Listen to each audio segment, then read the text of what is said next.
Économie toujours, l'économie zimbabwéenne devrait croître d'un modeste % cette année, bien en deçà des projections initiales à 3,2%.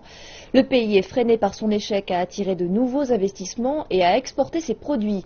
Des efforts sont en cours pour redresser son attrait régional. Cette croissance économique négligeable à 1% est la pire qu'a connue le pays en 5 ans. C'est cependant un signe de l'époque dû au rétrécissement des liquidités à cause de la diminution des exportations.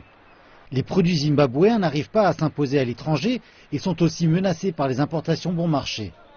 Ce manque de compétitivité est perçu comme l'entrave principale à une croissance économique durable. Un groupe de travail vient juste d'achever un rapport sur la compétitivité nationale en réponse aux défis qui se posent.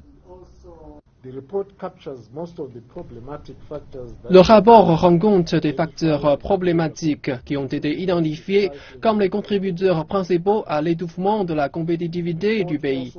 Il fait aussi une comparaison avec les autres pays de la région sur un certain nombre de piliers de la compétitivité. Ce sont les pays avec lesquels nous sommes en compétition pour les marchés, les investissements directs étrangers et les touristes.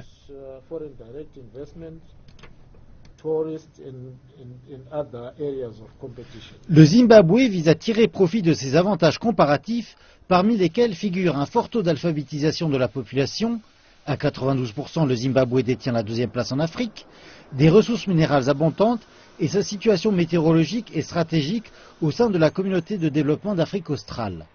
Avec sa stratégie économique de redressement, le Zimbabwe vise une croissance dans la région de 7% par an. Le rapport sera un premier pas crucial vers la réalisation de cet objectif. Nous ne pouvons rien faire, à moins de connaître les repères de là d'où nous partons. Avec de la chance, ce sera le commencement d'un effort plus agressif pour amener davantage de personnes autour de la table, à réfléchir à plus de problèmes et à essayer d'aller de l'avant, avec pour objectif ultime d'élever le niveau de vie et la prospérité ici au Zimbabwe.